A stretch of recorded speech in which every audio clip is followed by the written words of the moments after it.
It is my intention with this reading to benefit and empower all beings involved on our paths to personal growth, self-discovery, self-love, self-acceptance, and self-actualization.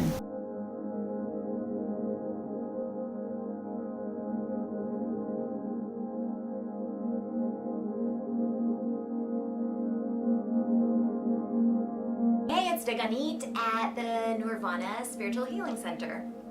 So I'm here to talk to you about haunted houses. I've had quite a few clients actually say, I swear my childhood home is haunted. I swear I used to see a ghost. My parents always made me go to bed and told me I was crazy. Do those really exist? Is there such a thing as a haunted house?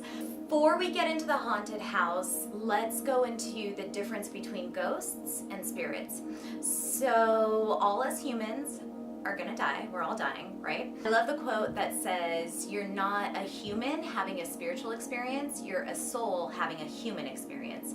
So our souls come here to incarnate, to master some lessons, and then they evolve, they ascend, they transition back to spirit, and then they come back as humans, transition back to spirit, come back, and reincarnation.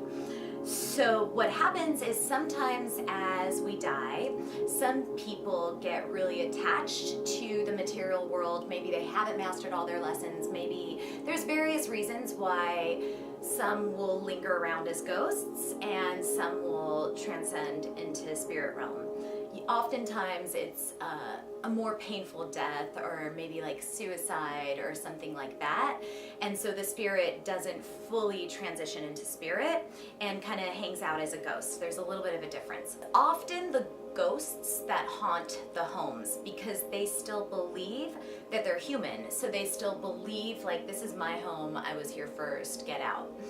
I've actually seen some really benevolent ghosts as well. I've seen some haunted homes where, I'm thinking of one client in particular, she moved into this home after a divorce, and it was an abusive relationship. So she's getting from like that home into her little apartment. She's never lived alone, and she swears her place is haunted, and it was. And the ghost that was there haunting her had died of domestic violence, and the reason that it was hanging out, the reason that it was haunting her, is because it didn't want that same destiny for my client. It actually was trying to teach her a lesson and be like, you're better than this, you're stronger than this, don't tolerate abuse. Because meanwhile, of course, she's like dating all these dudes that suck and like want to abuse her. So the ghost was there haunting her, trying to like scare her into self-love, I guess, like trying to scare her into self-worth. They do often have a message. They're not always malicious. Oftentimes they are attached to the human realm still. They do want ownership from the home. Sometimes if they're being loud, if they are being rambunctious, if there's signs of them, it's probably because they have a message, or they just might want to be heard. Maybe they never felt heard or validated and they just need to be heard in order to fully transition. If that's the case, you may need a professional to help you translate from energy to English or whatever language you speak, what their message is. And oftentimes when we listen to the message, so the second that said client, that said example, the second we got into the message and we kind of really owned it, and she was like, I promise no more abusive relationships, I get it, I'm worthy, I don't want to die like this. The spirit left. She transcended. She was like, okay, my work here is done, and left her alone. The home's no longer haunted. So that often happens. The other thing that you can do is just declare your home. If you don't want to go into that, if you don't want to learn the message, you're like, this is my home, leave me alone. It's totally cool. It's your home. I have mentioned these saltwater things around the four corners of your home. So it's a clear glass container. Fill it halfway up with distilled water is the best, and 1 tablespoon of sea salt, and set it up in the corners of your own home, and the spirits will come into here. They'll be trapped in here, the ghosts, and then you can throw it out into the land, into, you know, some dirt, some mud, or you can flush it down the toilet. This is actually, what I love is different cultures actually do believe in spirits and ghosts. Like in America, it's like we're starting to catch on. But in Japan, if stuff's getting wonky in your home, they're like, oh, you have a ghost, this is how you catch it. Like everyone just knows, like it's common language, and they just set up the salt water and it's done. I was visiting South Africa, same thing. We're reading the paper and it's like home possessed by spirits. The shaman had to come and drive the spirits out. So it's like a lot more common in other cultures. In this culture, it's like a little taboo and voodoo and scary.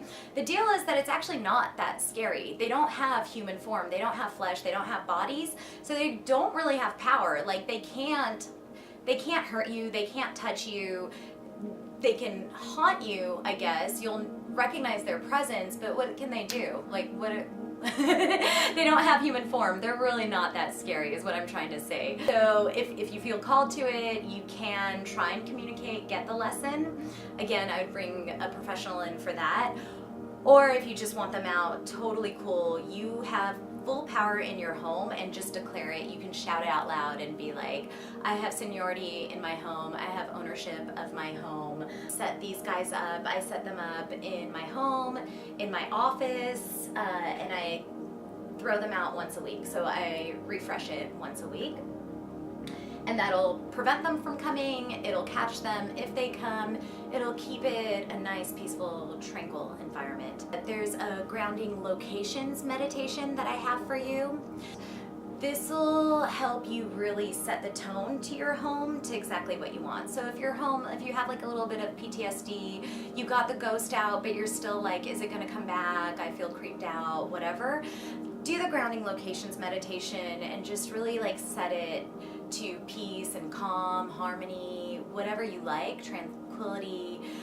Again, just to assert your authority, your ownership, your seniority in your space. And that's it.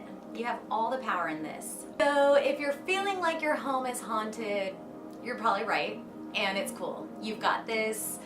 They don't have any power over you. You have full power in your home, in your space, in your body. Just declare it, own it, use your psychic tools, bring in a professional as needed.